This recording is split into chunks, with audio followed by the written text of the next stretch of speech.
welcome to Knowing True Ball with your host, Brian Payne. Yo, man, last week was a good football week. So, man, we're going to review week 4. And then after we get done reviewing week 4, it's going to be rather quickly. We ain't going to dive in on every single team as nowhere near as deeply. And we're also not going to dive on every game equally. What we're going to do is dive in on the important games, in my opinion, and also the big game of the weeks, in my opinion. We're also going to barely touch on the other games. But this week, we're going to be mainly focusing on my top fives, meaning like my top 5 defenses in the league, my top 5 quarterbacks so far this season, my top 5 running backs so far this season, my top 5 wide receivers so far this season. And then obviously, as we do every single week, we're going to go over the top performances of week 4 and the top teams as of week 4.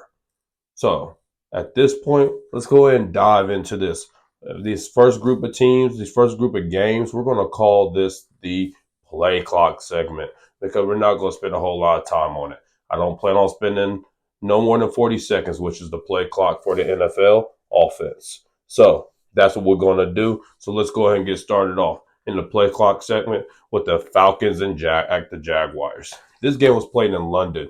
And, man, when they were over there, this game did not live up to what I was hoping it would be before the season started. I mean, looking at the teams at this point, I'm not shocked. But what can we take away from the teams? What we could take away is that the Jaguars' offense is still sloppy. They still got a lot of work to do, still got a lot of growing to do. The next thing we could take away from it, and the biggest thing, in my opinion, is that Desmond Ridder, he's not that guy. He's not that guy. He'll be a great backup, but he's not the guy to go ahead and carry the team. Arthur Smith is trying to open up the offense, but Desmond Ridder doesn't have the arm talent in order to do that. Moving on to our next game in the quick games, the Vikings at the Panthers. Man, the Vikings at the Panthers, that game ended up being a way closer game than what I thought it was going to be. But, I mean, the Panthers are the Panthers. We all knew they were going to lose. Bryce Young showcased a little bit of juice. He showed a little bit of talent. Adam Thielen's having a resurgence to his career so far. Bryce Young, to me, is still holding on to the ball a little too long. The running game is non-existent. Then looking at the Vikings, I mean, Kirk Cousins and Justin Jefferson just doing what they do, trying to win games. That's all they got. The defense is not that good. So that game, Vikings won as expected. Let's move on. Going to the Cardinals and 49ers game. We all knew the 49ers were going to win this game. But another impressive showing by the Arizona Cardinals. Man, they play hard. That's why it's impressive. They keep playing hard even when they know they don't have the talent to win, but they go out there, they give their best, and they're actually giving us our money's worth. The 49ers, CMC, in my opinion, league MVP so far. Keep handling your business, do your thing. Next game, the Broncos at the Bears. Now, this game was a little bit interesting only because we wanted to see if Justin Fields and Russell Wilson was going to take some steps. And honestly, they did, but also they did against 2 bad defenses. This game was one of the games that was a little entertaining to watch because of the score and the flow of the game. But as far as the 2 teams, we don't really care about them. They're still going to be the bottom feeders in the divisions. Justin Fields, he's shown a little bit of potential. What I personally think is that the Bears should trade Justin Fields right now. We'll get into that a different episode. But that's what I think they should do. And I'd like to see him go to the Atlanta Falcons, actually. Moving on to the next game, the Baltimore Ravens at the Cleveland Browns. This game went as expected once we found out Deshaun Watson was not going to be playing, but Lamar Jackson is playing MVP-style football. The boy is playing very well. He's playing great. Now, is his passing game as consistent as we would like it to be? Not right now. Not right now, simply because of the fact that a lot of his guys are out, so he's having to hone the whole load by himself. But hey, he is doing it. He's producing. That was a top 5 defense, in my opinion, that he went up against. And the boy ended up winning that game 28-3. Granted, the Cleveland Browns offense put the Browns defense in a lot of bad situations. But kudos to the Ravens. Lamar, keep doing your thing. Moving on now to what I believe are the meaningful games. These meaningful games are games that had a level of importance that they deserve. So we may spend a little bit more than our play clock on these teams, but not a whole lot longer. And the first meaningful game to me that we're going to go over is the Pittsburgh Steelers at the Houston Texans. Man, CJ Stroud and co are playing good football. This is why I was saying that they're a team to watch. They're a team to watch just because let's watch them grow. I see something there. There's something there. I'm not saying that they're going to be world beaters this season, anything like that, but it's going to be a nice ascension for this team. A nice way to just watch these guys grow and blossom into who they could be going into next season. This is going to be a team that maybe be on the level like the Detroit Lions last year, where we saw them losing, but we saw them really progress throughout the season. And we all said going to this year that the Detroit Lions are going to be a really, really good football team. And I think the Houston Texans have that. They got their guy, CJ Stroud. I love their young wide receiver core, Nico Collins, John Mechie, and Tank Dell. I love that group of guys. Adding a veteran like Dalton Schultz to be a nice security blanket. And just think, man, they beat this team without 3 offensive linemen. That's why I'm saying watch this team. They're young defense. They're fast. And D'Amico Ryans is a hell of a football coach. Now look at the Pittsburgh Steelers. That offense is terrible. It's finally time, please, to fire Matt Canada. He has to go. Kenny Pickett, I think, is a lot better than what he's looking right now. I think he'd be more like a Brock Purdy level of a player, meaning like you can't expect him to go out there and win games, but he could be a quality quarterback for you. But in this offense, it's not going to work. And then when you got a big play guy like George Pickens on the outside, you got to take the deep shot. But the issue is that the offense is not built for those deep shots. Najee Harris got a little bit going this week. I was happy to see that. He finally was breaking free a little bit, but that offensive line is god awful. And also, Jalen Warren, he does have more juice than Najee Harris. They remind me a lot of Ezekiel Elliott and Tony Pollard last year. I think it's important that them two actually stay together. So I hope that the Pittsburgh Steelers keep Najee Harris because that's a guy that they could keep in that running back room, keep Warren in that running back room, and they could grow together and be really good tandem. That's the approach that they need to take with that. Defensively is where I'm really disappointed with the Steelers, and this is why it's a meaningful game to me. I thought that the Steelers could compete in the AFC North. After that game, no, they can't. They have no shot. They have no shot. They already beat the Browns once. They're not going to beat them twice. They're not going to beat the Baltimore Ravens. That's not going to happen. And the Cincinnati Bengals, they may be able to beat, but the reason why it's a maybe is only because the Joe Burrow's not healthy. That's the only reason why it's a maybe. But the Cincinnati defense could easily smother the Pittsburgh offense. So, man, this could be the first time we see Mike Tomlin have a losing record, and it's going to be very sad to see. I'm a big Mike Tomlin guy. The next meaningful game that we're going to go over is the Tampa Bay Buccaneers and the New Orleans Saints. Man, Baker Mayfield is playing really, really good football. He is getting the ball out. He's getting the ball to those big wide receivers, just like I said that he would at the beginning of the year. But I was not expecting this offensive line to hold up to the degree that it has, and because it is holding up, they are 3-1. And the reason why this was a meaningful game was because they played against the New Orleans Saints, two division rivals, and it was at New Orleans.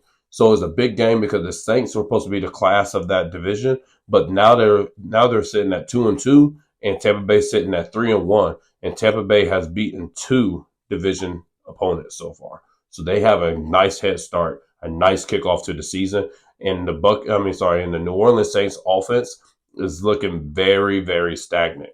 Very.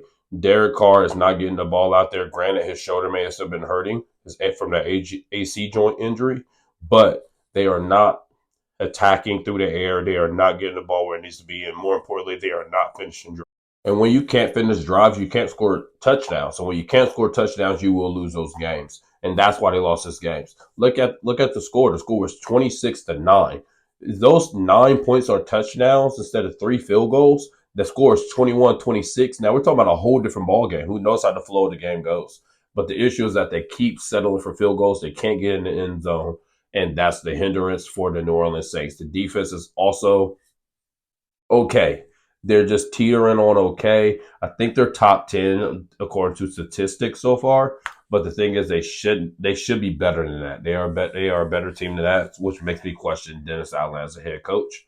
So let's keep an eye on them just because they are not living up to what they were supposed to be. Kudos to the Tampa Bay Buccaneers for doing their thing. Moving on to the next meaningful game. The Las Vegas Raiders at the Los Angeles Chargers. Man, Justin Herbert, see, this is no true ball moment here. You're going to look at Justin Herbert's numbers and be like, man, he did not play well. No, he actually played a really good game. The thing was the play calling was actually done very, very well. You did not put too much on the offense. You did not. But the offense was able to possess the ball. They was able to handle time of possession. They was able to take care of the football. That's why there was no real picks. There wasn't many fumbles, anything of that nature. And also why the offense flowed the entire time. So now when offense is able to flow and they're killing the clock, killing the clock, killing the clock, man, that's a great thing for the defense. And that's why their defense was able to play so well. That's why you saw Khalil Mack have 6 sacks in this game, which kudos to Khalil Mack. Dog, happy to see that you had your big game. Let's keep this thing going. I'm a big fan of Khalil Mack. Just don't do it against the Chiefs. No, I'm just playing. But anyways, but that's why the defense was able to step up a little bit more. That's why we saw a better defense today. I mean, on this past Sunday, because they were able to get a rest, because they was able to get into the flow of the game. That wasn't just always just on the field, just running, just trying to chase people. No, instead, what happened was they were able to catch their breaths when they walked on the field. They're able to have a real game plan instead of as soon as you sit down, now it's time to get up. No, you was able to discuss with your head coach, with your defensive coordinator, what you're seeing, the adjustments are able to be done, and things of that nature. That's the importance of play calling. That's why we don't really need to pay attention to stats for quarterbacks and yards and all that kind of stuff. We just need to pay attention to efficiency. I will agree with you on that. But because of the play calling, because it was structured, because it flowed, man, the Chargers played a really good football game. Kudos to the Chargers. Big game once again because it was a division game. And now the Chargers are sitting at 2-2, only one game behind the Chiefs. That's a big deal. Moving on to the next meaningful game. Our last meaningful game of the week is the New England Patriots at the Dallas Cowboys. This is why this was a meaningful game. Coming off that game against the Arizona Cardinals, the Cowboys had to get back in shape. And what they showed in this game is that they still are who they are. Granted, Christian Gonzalez got hurt for the New England Patriots, so that's going to boost up the defense. I mean, the offense for the Cowboys a little bit because now the Patriots are forced to go more zones, things like that, and now you cannot man up. And once again, like I said about the Cowboys last week, help out against the run. But the Cowboys showed a good balanced attack. Their play calling made sense. Everything added up. The only issue with the Cowboys still is they cannot finish drives. They're not getting touchdowns when they get to the red zone. They're kicking field goals, and field goals will cost you games at some point. So this upcoming game against the 49ers is going to be a big test for them. But real quick on the defense for the Cowboys, when you show up, do your thing. You gave your effort. Now it's time for your big game. Can't wait for that game next week against the 49ers. Moving on to the games of the week. We have the Detroit Lions at the Green Bay Packers this past Thursday. Man, Jared Goff played a really good football game, and they are becoming into their own. Talking about the Detroit Lions. They are the kings of that division right now, and Montgomery is proven to be more of an asset as a running back for that team than DeAndre Swift and Jamal Williams. I was a little iffy about that move because Jamal Williams played a really good year, had a really good year last year. I wasn't as concerned about DeAndre Swift. Obviously, they weren't mashing. So that's why he had to go. But, man, the way the Detroit Lions are playing, they dominated that game. That's what made this game so good for the Detroit Lions. From start to finish, outside that interception on the first drive, they dominated this game. They were never going to lose that game. And that's what we want to see from good teams. We want to see you dominate opponents. We want to see you impose your will on opponents. They took the soul of the Green Bay Packers. The Green Bay Packers knew they had no shot. Now, as a competitor, they're still going to go and they're still going to perform and they're still going to try to win this game. Talk about the Green Bay Packers. As you saw late in the game, they came back a little bit. But what happened when they came back? And this is what I love. No one true ball moment here. This is telling you the mindset of the Detroit Lions right now, which is complete domination and taking your soul. These boys kicked the field goal. Got it. They're up. They can easily kick off. But there was a flag on the play.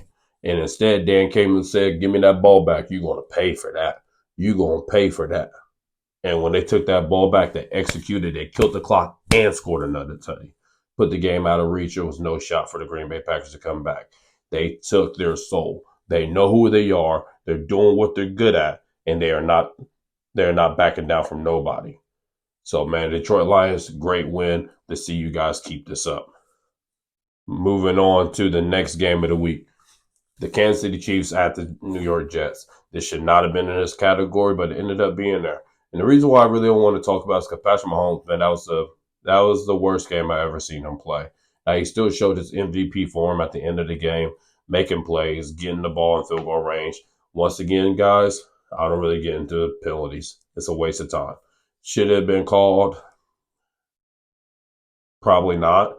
But by the letter of the law, it was a hold. But I wouldn't have called it. I will tell you that much. I wouldn't have called it. But they did. The Chiefs won.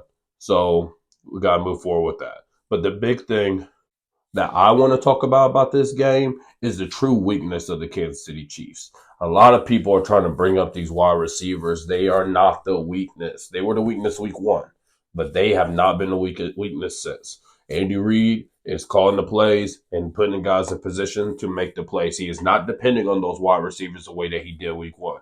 Instead, we're seeing more Noah, the backup tight end, and more Travis Kelce, more the running back getting the football. He is not depending on those wide receivers, so they cannot be to blame. Who the blame falls on are those offensive tackles, Donovan Smith and Jawan Taylor. Let's start off with Donovan Smith. First of all, we knew that he was not what he was was in years past. He's just getting older. That's all that it is for him. And we had to come up with an option at left tackle after we let Orlando Brown go, which I'm not crazy that we let him go. I would have rather still kept him. I think he fed our offense, but let him go. It is what it is. Honestly, Donovan Smith has not been too much of a downgrade from what Orlando Brown was. So that's not really the bad thing because see, he's just letting guys get by. Patrick Mahomes can evade sacks, so that's not really the killer. The killer is Jawan Taylor. You paid him this money. This man has 10 penalties in 4 games. 10 penalties in 4 games. I think the record is only like 18 penalties or 25 penalties for like a season for our offensive tackle. You got 10 already? He is killing drives. Patrick Mahomes converts a third and 17, third and 22s, all this stuff, and then call back. The next time another third down gets converted, call back. He is not holding up. The safety, once again, getting into penalties and stuff here, wasn't really a safety, but who cares? They called it a safety, so it's a safety. But the safety, why are you tugging on the guy's face mask? All because you got beat again. Taylor is holding back this offense. Hopefully he could grow, and hopefully the Chiefs can learn how to put him in position to where now he's not on that island as much. But he is the biggest issue with the offense of the Kansas City Chiefs right now.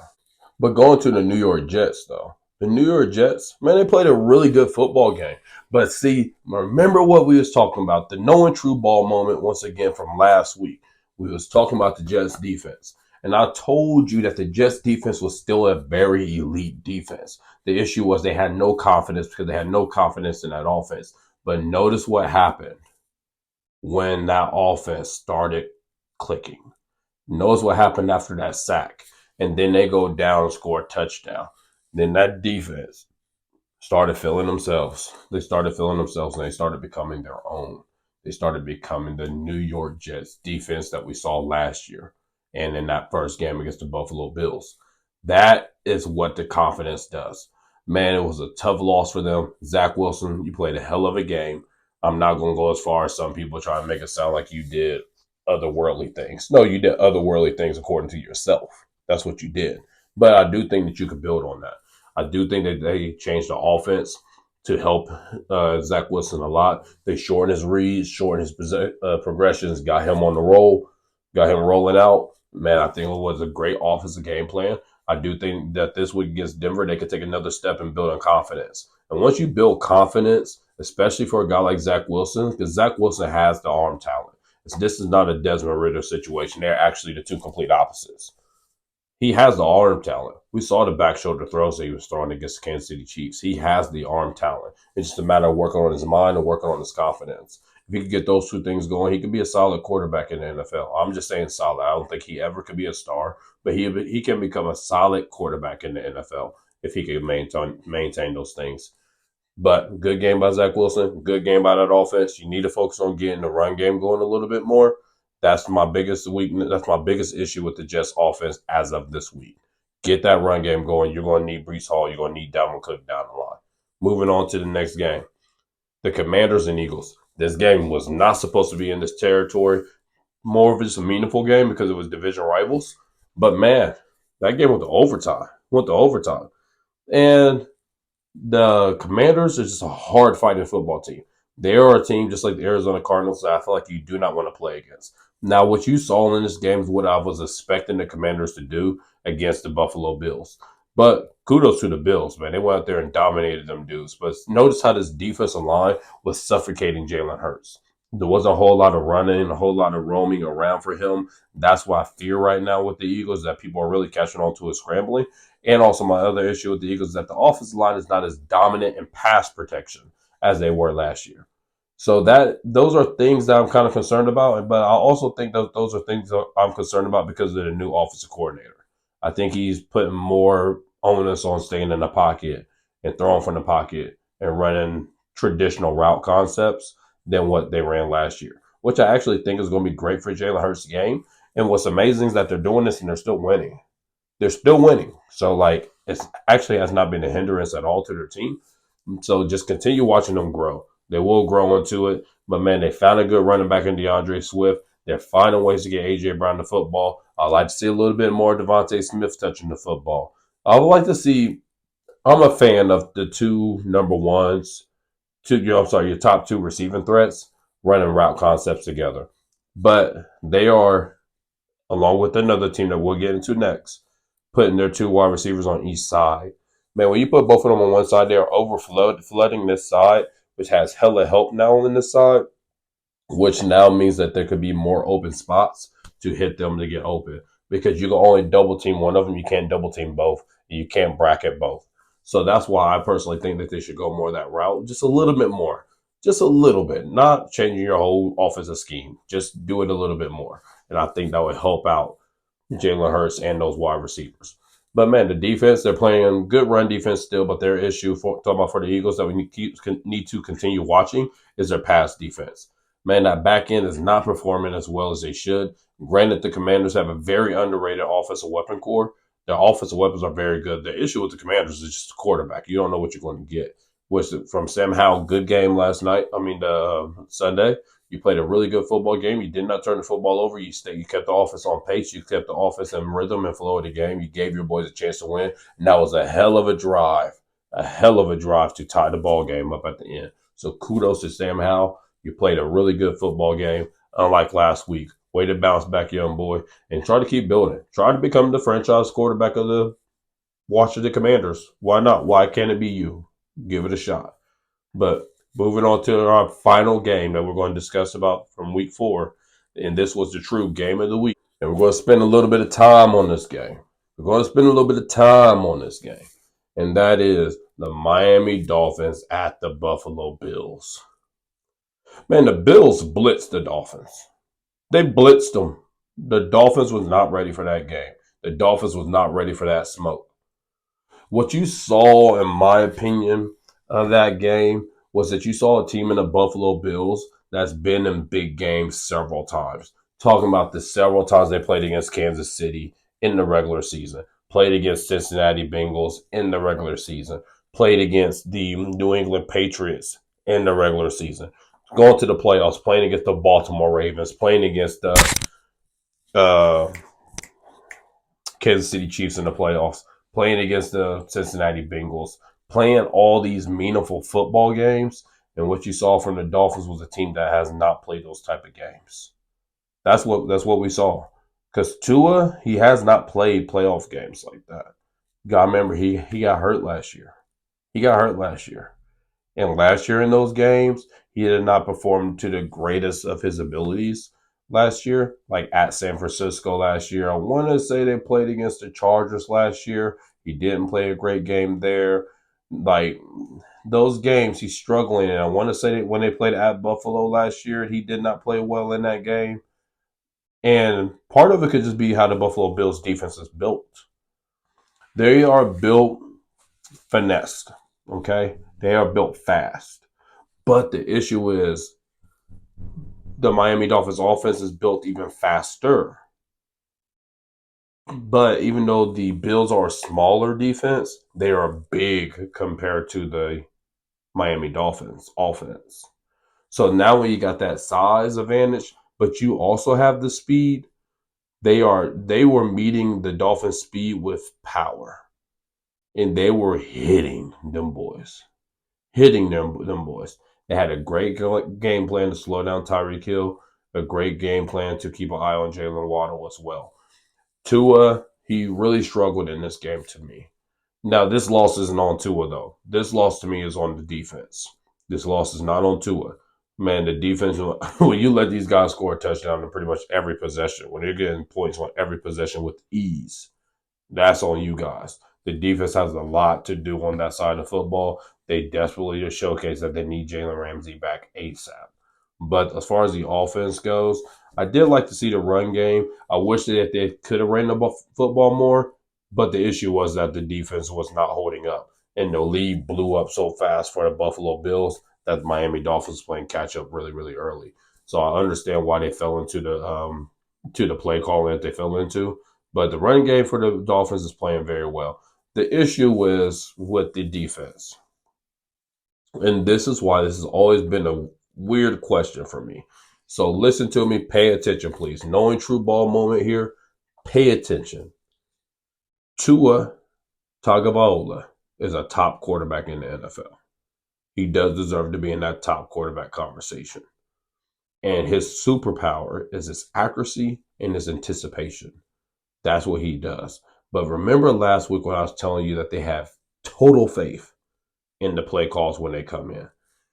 That anticipation gets Tua in trouble. That faith in the play call gets Tua in trouble. If that is not there, he cannot make the play, which gets us to a weird situation of, is he a system quarterback or is he really that good of a quarterback? Now, I will tell you, the system could not exist without Tua. Tua is just as important to the system as the system is to Tua. Now they're married together. That's what I personally believe. So that's why, to me, Tua will still be a top quarterback in our rankings and things like that. But he did not showcase great things. I think that they should get him more on rollouts a little bit more. But I think sometimes with Josh McDaniel, he gets so caught up in this innovative offense that he is losing faith and loses track of all traditional concepts. I think those traditional concepts are sometimes needed. And once again, please, please, please, please, please put Waddle and Hill on the same side sometimes. Put Waddle and Hill on the same side sometimes. Have them work wide receiver concepts together. Because when you got to pick one of them two guys, whoever you pick, that other one can take the ball 60. That other one can take the ball 60. So I think that you'll put the defense in more of a predicament if you put those two on the same side. I think that could be a major thing for them. I think they should do that very, very often, in my opinion, because they ain't like either one of our strong blockers anyway. They're little guys. So, like, you're never really going to run the ball their way anyway. It ain't like A.J. Brown, Devontae Smith, where you put A.J. Brown over here because we're going to run right because, I mean, this dude is freaking massive. And because he's so big, like, he is an actual help in the run game. We saw that. You see that in Philly. We saw it in Tennessee with A.J. Brown. You don't have that. You don't have that in Miami. So put them two guys on the same side, man. Let them work route concepts together. I also want to see Jalen Waddle be more involved in the play calling because, and maybe it was because he's been a little unhealthy so far this season with the oblique and the training camp and preseason, and then he just came back from the concussion. Maybe they didn't want to overwork him, but there's no reason why Braxton Berrios should be getting more targets, more play calls for him than Jalen Waddle. That's not good. Another issue that I saw in this game for the Miami Dolphins offense was Tua's height actually showed up to be a downfall in this game. And that's why he threw that interception. And that's why he's leaning so much on the play call and anticipation. That's also why I'm saying they need to roll him out a little bit more. Get him out there a little bit more. So then he could be more effective. Because that interception, he just could not, you could tell he could not see. You could easily tell he could not see. He just threw the football saying, my guy is supposed to be there, so I'm going to throw that ball there and get it there now. But the issue is that the Buffalo Bills defense is fast enough and long enough to also get there. So Tua, the offense, we just need to clean some things up and reel a little bit of things back in. Y'all got a little too cocky. A little too cocky. I understand y'all was flowing. Y'all just dropped 70. Y'all feeling good. Y'all feeling nice. Y'all got a little too cocky. Time to bring a little of it back in and get back to a little bit more traditional stuff. And just sprinkle the traditional stuff in, but keep doing what you're doing. But that was a great football game by the Buffalo Bills. Way to punch them in the mouth. Way to tell them that you guys still rule the AFC East. And Josh Allen, you played a heck of a game. You was sincerely flawless. I have nothing bad to say about them. That offense is about to become unstoppable. But why? It's because of James Cook. When you get a solid run game going, that's a big deal. Yes, you're going to say, well, B, he only had 12 carries for 30 yards. Don't pay that as much attention. It's a matter of how those yards were. Then it's 3rd and 4, and they run the ball. He's getting 6 yards on that down. That's the thing. And also the way they sometimes for some teams, and Buffalo Bills are this type of team, the Kansas City Chiefs are this type of team. Miami was last year, not as much this year. But like I'm also counting him flaring out, catching the ball in the flat, and then he's getting loose. That's pretty much a run. Look at the yards that he had there. When you combine them, he's having about 80 yards in a game. Combined, talking about for James Cook. He has been a revelation for that offense. And Latavius Murray, man, who knew that boy still had legs? That boy is still out there handling his business. The Buffalo Bills, great job. Kudos to you guys. But the thing is, they do this every year. They do this every year at the beginning, and then they start falling off late. So we'll see how that goes. And I will get into why I think they fall off later on in the show. But those were our reviews of week 4. Those were our reviews of week 4. Oh, I'm sorry. One more game I did want to discuss was the Los Angeles Rams and the Indianapolis Colts. Los Angeles Rams, man, we need to watch that team. That's a good offense. That's a really good offense. Colts, Anthony Richardson, you found your guy.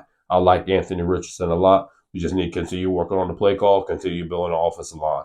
But the Los Angeles Rams, that defense is showing up. They're getting better every single week. I was not expecting that defense to be as solid as it is. And also, that offense, I'm telling you guys, that offense, that's a lot. That's a lot. That's a whole lot of a lot.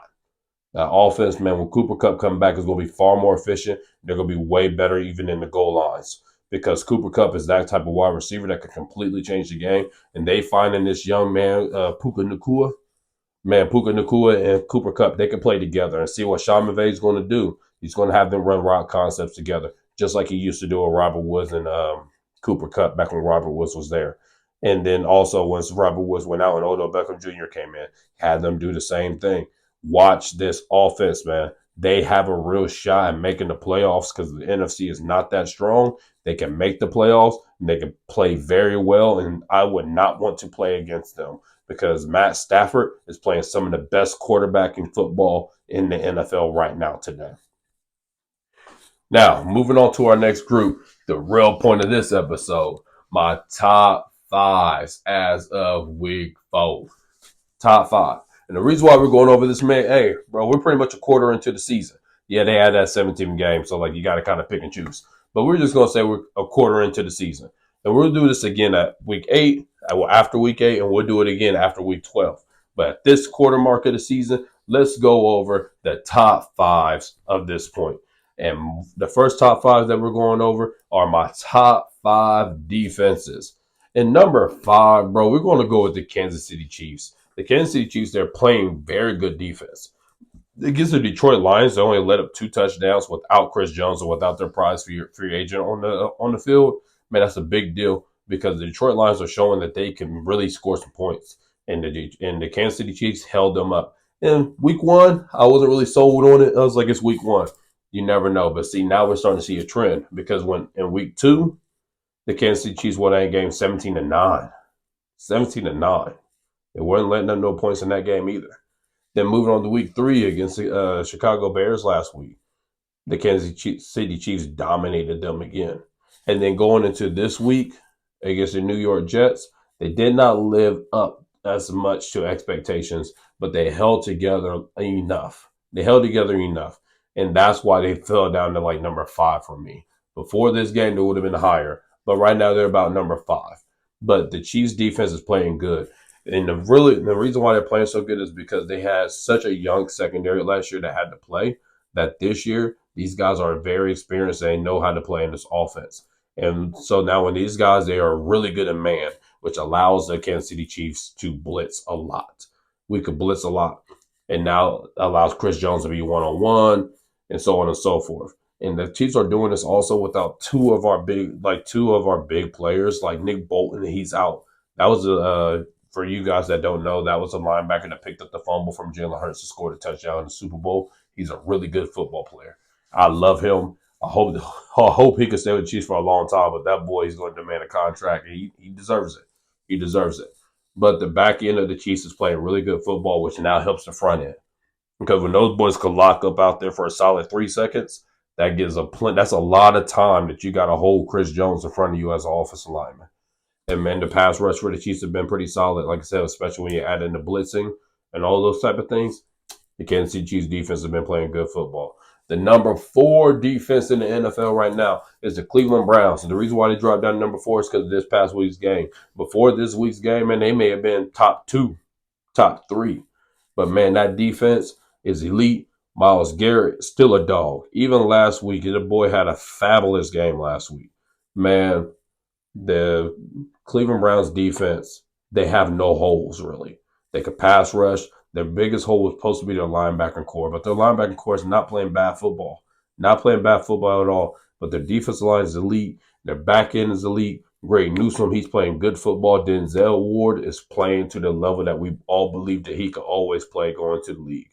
So now when you got 2 corners out there shutting down, that allows you to go man to man, that allows you to send extra bodies to go rush the quarterback, which allows Myles Garrett to be one-on-one, and now he can be the freak alien athlete that he is. So shout out to the Cleveland Browns. You are my number 4 defense. My number 3 defense. A lot of you guys are going to laugh when I say this, but man, we're talking real football here, okay? We ain't talking about the media stuff. Number 3 is the Dallas Cowboys. They are the number 3 defense in the NFL. Man, there are 3 games that these dudes held teams to less than 10 points. Yes, I know what you're going to say. They played against the Giants week 1. They played against the Jets week 2. And now they just played against the New England Patriots. I don't care. I don't care, bro. They let up 12 points in all those games. 12 points in all of them. Like, bro, that's an elite defense. And against the Arizona Cardinals, they got punched in the mouth early. But once they realized that it was real, they shut the Cardinals down. The Cardinals won that game because they won the first half. That's why they won that game. So the Cowboys defense has only been rocky for 2 quarters of this entire NFL season. And really, it was just the first quarter against the Arizona Cardinals. That's really what that was. The Cardinals got off early, so they was able to run the ball, milk the clock, and the Cardinals' defense ended up closing out that game against the offense. But, man, the Dallas Cowboys defense is playing really good football. Micah Parsons is on the same level as Garrett Wilson as being unblockable. But then when you add in guys like DeMarcus Lawrence and all those, honestly, they're just built a lot like the Cleveland Browns, to be completely honest. DeMarcus Lawrence is a lot like Zadarius Smith of the Cleveland Browns. They are great compliments to their star bookends. And then as far as the corners go, of course, Trayvon Diggs went down, so that was their Denzel Ward. But last week, man, the corners held up last week. Grant, like I said, once again, we know that they play against New England Patriots, but they are forcing turnovers. They're not allowing teams to get down in the red zone to score points. They are playing really good football. Gotta give them credit. Once again, we'll see who they really are now. Week 4, they got San Francisco. Moving on now to our number 2 defense of this NFL season. It's the Buffalo Bills. This is why they're the number 2 defense. You're going to be like, oh, AB, they lost to the Jets. Yeah, they lost to the Jets. That wasn't because of the defense. The defense, I want to say they only let up 17 points in that game. Then it gets to Washington Commanders, where a team that we just saw let up, that just scored 31 against Philly. They only scored like 3. They went against the number 1 offense in the NFL and only let up 20 points. In the Miami Dolphins. Like, bro, this is a good defense. This is by far one of the best defenses that I've seen. Kind of like the Cowboys, and it hurts my soul. I know Tre'Davious White just went down. So we'll see how this defense changes as of next week. He tore his Achilles, so he's done. But the Bills defense have been playing great, and their biggest plus to me has actually been their linebackers. Espinosa and Milano, them boys are showing their athletic ability, making plays all over the football field. All over the football field. As you guys know that we love to say on this Knowing True Ball podcast, is that two linebackers that go sideline to sideline, them boys could change the game, and that's what they are doing in Buffalo. And the safeties for there are really good. Even their third safety, Taylor Rapp. Taylor Rapp is a starter in this league. He got a bad, no pun intended, rap in this league as of last year, but Taylor Rapp is a good safety in this league. So they got three quality safeties. They had a bookend corner. They still got a solid corner in Levi Wallace. But I like that defense. I like the way they're playing. They will get Von Miller back. The defensive line is playing good football. The Buffalo Bills are looking really, really good right now. And our number one defense is the San Francisco 49ers. These boys, they're just beating down teams. They're just beating down teams. Like I said before, I think they have the best balanced offensive line, defensive line in the NFL. They could pass rush just as good as they could run stop. That's a big deal, man. Because now, like, you don't really know which way to go. You're like, oh, let's run the ball because we can push them. No, you can't. Oh, let's drop back and pass because we can hold up. No, you can't. And then you got Fred Warner patrolling the middle, sideline to sideline, doing his thing, best linebacker in the NFL. That's a great defense over there. And their back end is good enough. I'm not going to sit here and say that the corners are elite or the safeties are elite, but they're good. They're sound. They're where they're supposed to be. They run more of a zone scheme there. So, like, they don't need them to, like, hold up in man-to-man coverage or anything like that as much as a lot of teams do. But, man, they are a good football team, and they're really good defense, and they play well, and they communicate well with each other. So those are our top 5 defenses so far as week 4. 1, the San Francisco 49ers. 2, the Buffalo Bills. 3, the Dallas Cowboys. 4, the Cleveland Browns. 5, the Kansas City Chiefs. Moving on to our top 5 running backs. Top 5 running backs of this season so far. Number 5 for me is honestly a throw-in because honestly I don't really feel like there's been 5 really good running backs this year. So we threw in Tony Pollard. Tony Pollard, because the criteria, real quick, the criteria for now these running backs, wide receivers, and quarterbacks is that you had to play all 4 games. All 4 games. So I'm not talking about guys that's missed games. I want you in for all 4 games, and I want you relevant for all 4 games. So that's my criteria for this, and that's what we're going off of. And these lists are about impacts. It's not necessarily about stats or anything like that. It's about the impact that this guy's having on the game. So number 5 is Tony Pollard. Tony Pollard, man, he's playing really solid as a running back. His only issue right now is still working out the passing game. He's still trying to find his role in that, trying to find his role as, like, when do I dip off into the flat to catch the ball as a security blanket for Dak? How long do I stay in to help block? Am I good enough to stay in to help pass protect? Those are the things that he's learning as far as that goes. But as far as actually running the football, he's been solid. He's been solid. Of course, you'd like him to hit in the red zone a little bit more, but he's been a solid running back so far. He is definitely my number 5 guy. Number 4 is Kyren Williams. Kyren Williams of the Los Angeles Rams. He has been a revelation for that team. He has taken the role that we've been waiting somebody that takes since Todd Gurley left. He has taken that role and he is commanding that backfield. Now, he's nowhere near as good as Todd Gurley. I'm not saying that. But I'm just saying someone that's consistent, someone that gets the yards that when they're there, and someone that's finishing drives when they need him to finish drives. He's playing a lot like David Montgomery of the Detroit Lions, a lot like Jamal Williams when he was with Detroit last year. He's finishing drives. He's playing really good football. And, man, that's why this offense is going to be a tough offense, and that's why we need to keep watching them. Number 3. Now, this one we get to the real top 3 running backs. This one we're going to get really exciting here. Number 3 right now is Bijan Robinson. Bijan. Man, he literally completely changed the identity and the offense completely for the Atlanta Falcons. They are splitting this man out wide. They are putting him in motion. He's running the ball out the backfield. They're passing him the football. He's literally contributing in every single way that you can. I feel very bad for him because they're not going to pay him because that's just how the running back market is. So hopefully the CBA gets changed because this boy deserves a contract today. today, the boy deserves a contract. But Bijan, them fast twitchies. Oh my god, bro! When they threw that ball to him in the flat up in London last week, and the boy he hit the whoop, whoop, whoop, and got by to still get the first down on like a 3rd and 9. That was filthy. He had nowhere to go and still got loose. Man, Bijan Robinson, he is really changing the offense and changing the game for the Atlanta Falcons. Unfortunately, because of Desmond Ritter, they're probably not going to make the playoffs. But Bijan is exciting to watch. He's exciting to see. He may be the best running back in the NFL real fast. So we need to keep our eye on Bijan. But Bijan, man, that's a highlight reel, highlight waiting to happen. Man, that boy is special out there. He is special. Sorry, guys, that gnat caught my eye. Had to get him. But anyways, moving on to our number 2 running back so far this season is DeAndre Swift. Man, DeAndre Swift is balling out of his mind. Yeah, I know you could be like, hey, B, but he wasn't involved really week 1. I know. But his impact over these last 3 weeks, because he still played week 1. That's the qualifiers that you play all 4 games. He still played. He played in week 1. But man, his impact in the other 3 games, this boy has been insane. Insane.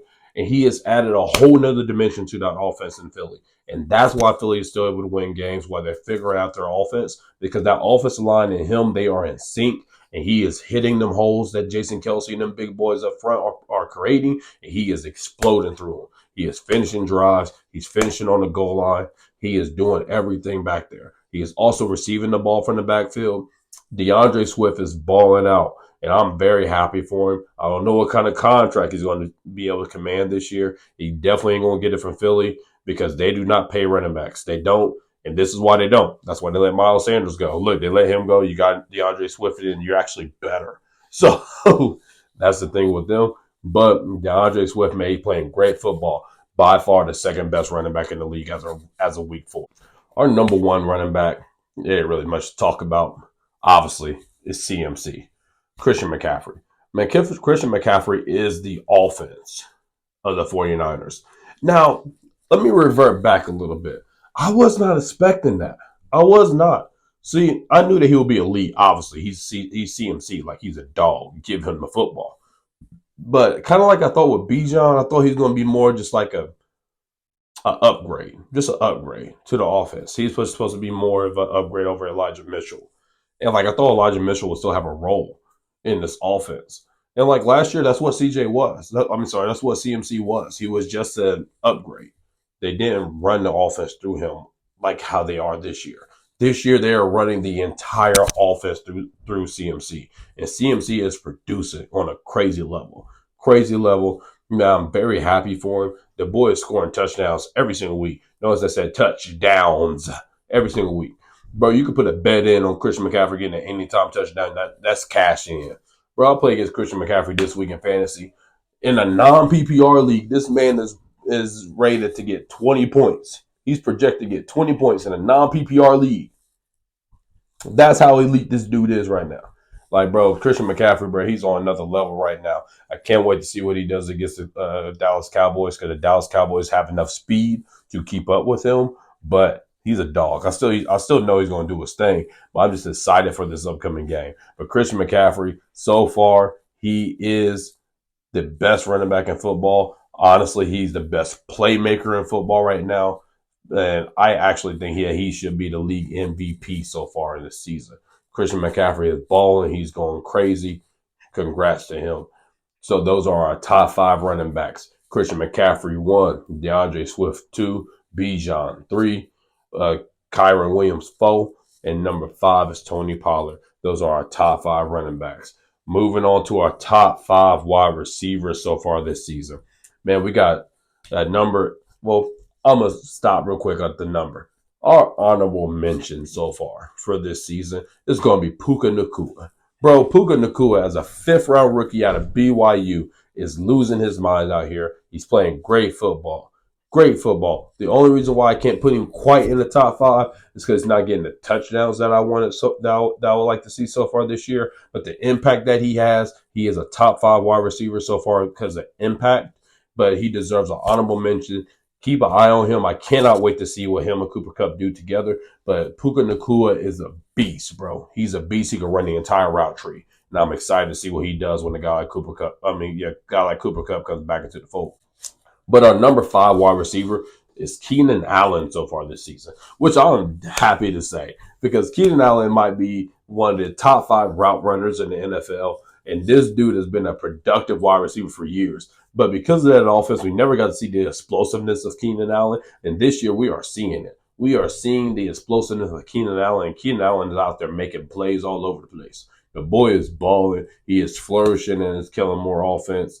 This is what this offense was supposed to look like when there was Amari Cooper in Dallas and then CD Lamb in Dallas with Kellen Moore. But this guy is showing you what it was supposed to be. He is going crazy in this offense. He has hella catches, hella yards, hella touchdowns already. He has been a fantasy god because of everything that he's doing. Man, Keenan Allen is balling out, going crazy. Kudos to him. He is a top 5 wide receiver. Number 4 wide receiver so far this year for me is Devontae Adams. I know what you're going to say, like, hey, B, how is he number 4 and Keenan Allen number 5? Keenan Allen's numbers are way better. Sorry, kids was calling. But, yeah, you're going to be like, his numbers are his numbers, blase, blase. This is not strictly about numbers. This is not. Because also Keenan Allen's quarterback is Justin Herbert. His offensive coordinator is Kellen Moore. Devontae Adams is over here with freaking Jimmy Garoppolo and Adrian O'Connell, a rookie quarterback, and with Josh McDaniels, who is not a great head coach, solid offensive coordinator, not a great head coach. Devontae Adams is still showcasing who he is and what he is. He's still showcasing that he still may be the best wide receiver in football. He is running the whole route tree. He's running the deep ball. He's running short routes. He's running first downs. He's a third down wide receiver for them. He's a red zone wide receiver for them. Devontae Adams is playing great football. He's out there doing his thing. This route running is to a T. It's still crispy, bro. And his hands, bro, them late hands, it's a pretty thing to see, bro. He does not put them hands out. He's just running. He's just running with him until when that ball drop out. It's that quick and that fast. So Devontae Adams is my number 4 wide receiver. Moving on to our number 3 wide receiver so far this year, Stephon Diggs. Stephon Diggs, man, he is balling. He is balling. This boy is trying to show, hey, I need more money. Show me my money. That's what he wants. Stephon Diggs, man, he's playing great football. Him and Josh Allen, they're in sync right now, and they're doing their thing. They're getting Stephon Diggs the ball in different ways also, which I like. He's running more deep patterns. He's running more dig routes.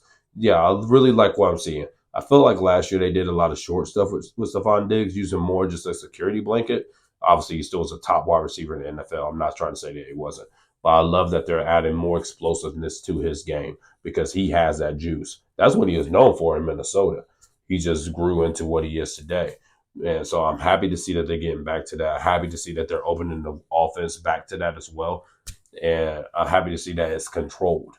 But Stephon Diggs, so far, he's our number 3 wide receiver. Our number 2 wide receiver is Tyreek Hill. And the reason why he's number 2 is because the last 2 games, he hasn't really, against New England Patriots and against, obviously, last week against the Buffalo Bills, he did not play to the degree that he played like in week 1. But he's our number 2 guy. And for me, with Tyreek, it has nothing to do with skill set.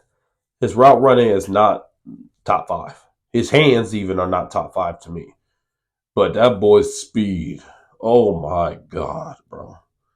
That boy's speed is so crazy that when he is effective, and as he has been this year, he terrifies you.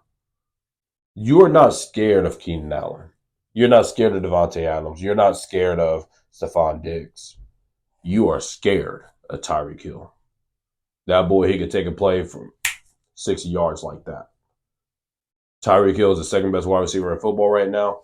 And our number 1 wide receiver, obviously, is Jay Jettis, Justin Jefferson. The boy is still out there balling with Kirk Cousins, doing his thing, still killing it in that offense. One of the best route runners in the NFL, one of the most athletic players in the NFL at the wide receiver position. Great hands, maybe the best hands in the NFL right now. He's that guy. pay him his $30 million and keep him moving.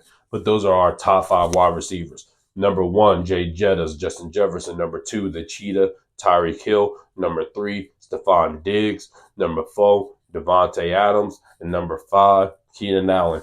Honorable mention, Puka Nacua. Moving on to our top 5 quarterbacks so far this year. We actually have 2 honorable mentions for this.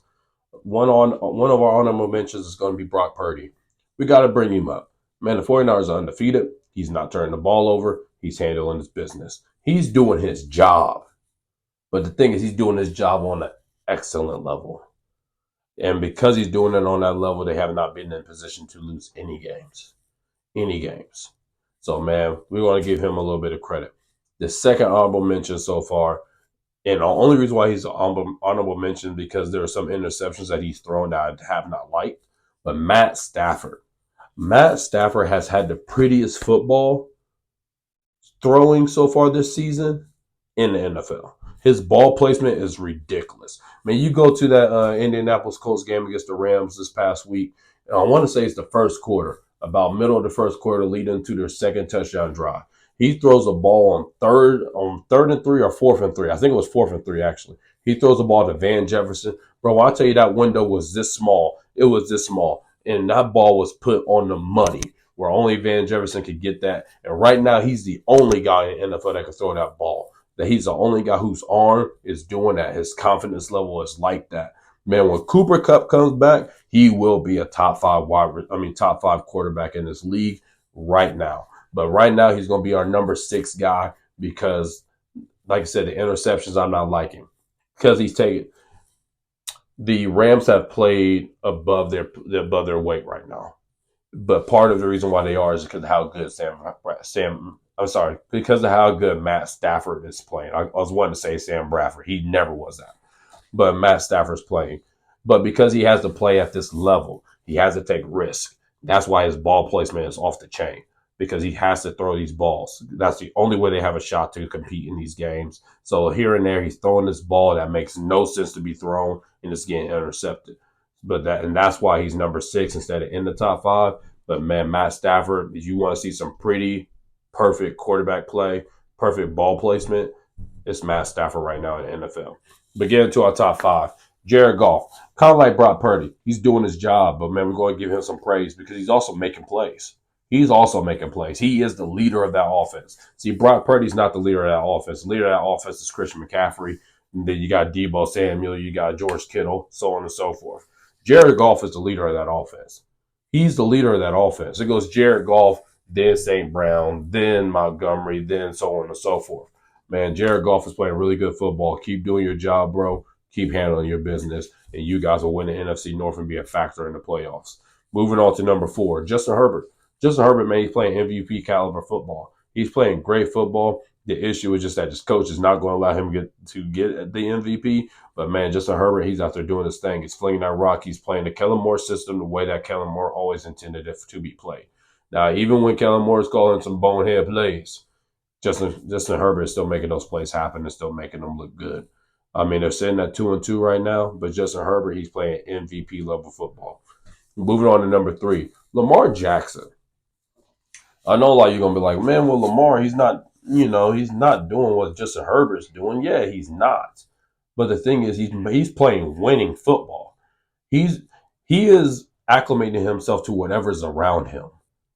Those first 2 weeks, man, we saw good passing from Lamar Jackson. And I actually want to say Lamar Jackson completion percentage right now is up in the 70s, the low 70s, which is really, really good. He's playing a quarterback position at an elite level right now. He's being an elite playmaker for that offense. They are not 3-1 without Lamar Jackson.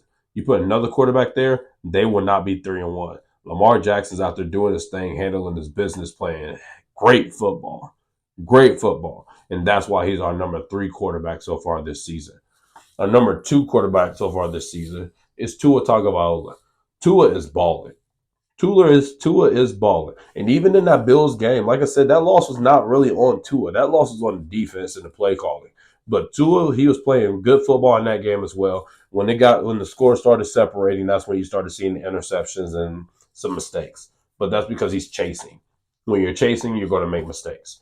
That's why it's so impressive to see when guys come back, especially from big leagues. But Tua, man, he's playing great football. He's putting the ball where it needs to be. He's following the game plans, and he's doing everything the quarterback is supposed to do.